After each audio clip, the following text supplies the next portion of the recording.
Eric, je fais quoi ici? Qu'est-ce qui se passe? Pourquoi on est là avec toutes mes copines?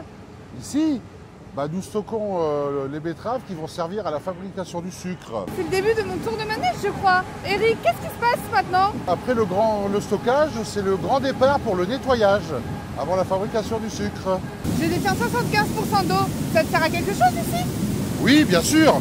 Nous sommes dans la grande salle de bain du nettoyage des betteraves ici. Cette eau est recyclée pour faire d'énormes économies d'énergie. Nous avons, dans cette grande salle de bain, nous avons plusieurs étapes. Une étape de lavage des betteraves, de récupération des particules comme les cailloux ou les particules métalliques qui ne sont pas traitées dans l'usine. Après la grande étape de nettoyage, direction le râpage pour être transformé en cossettes. En chaussettes? Non, des cossettes. Explique-moi, comment je deviens des cossettes? Après cette étape de lavage, nous passons dans des machines qui nous transforment en petites particules comme des carottes râpées, comme à la maison, comme mamie. Oh! Et à partir de ces cossettes, nous allons pouvoir diffuser notre sucre dans l'eau. Diffusé comme du thé? Oui, tout à fait. Lorsqu'on met un sachet de thé dans l'eau chaude, c'est le même phénomène. On voit parfaitement le sucre sortir dans l'eau. Mais Eric, dis-moi, je ne sers pas à faire du thé. Comment s'appelle mon jus? Le jus, c'est du jus vert. C'est-à-dire que nous introduisons les petites cossettes à l'extrémité du tube que nous voyons tourner. À l'opposé, nous introduisons de l'eau chaude. Au contact de l'eau chaude, les cellules de la betterave explosent et le sucre qui est contenu dans celle-ci se diffuse dans cette eau. Cette eau sera traitée ultérieurement pour en extraire le sucre. Mais Eric, je pars en fumée là! Oui, nous allons, dans cette opération, nous allons épurer les jus que nous avons vus précédemment qui contiennent des impuretés, qui ne sont pas du sucre et qui ne nous intéressent pas.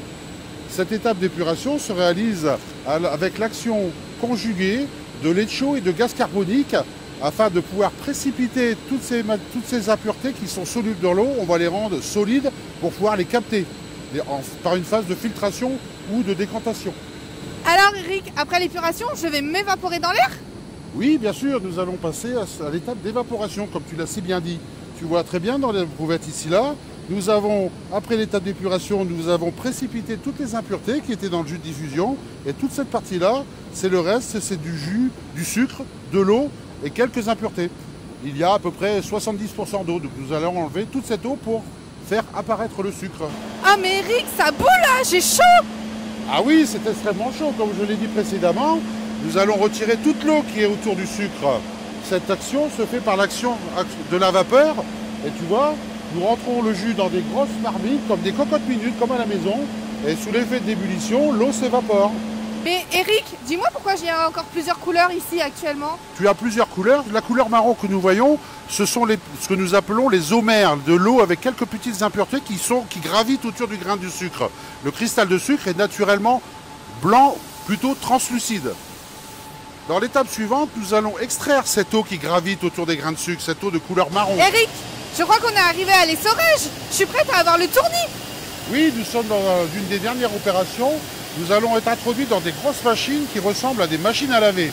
Ces machines prennent de la vitesse et par la force centrifuge, comme l'essorage lorsque maman fait du linge à la maison, les eaux sont extraites et le sucre reste prisonnier à l'intérieur de la machine.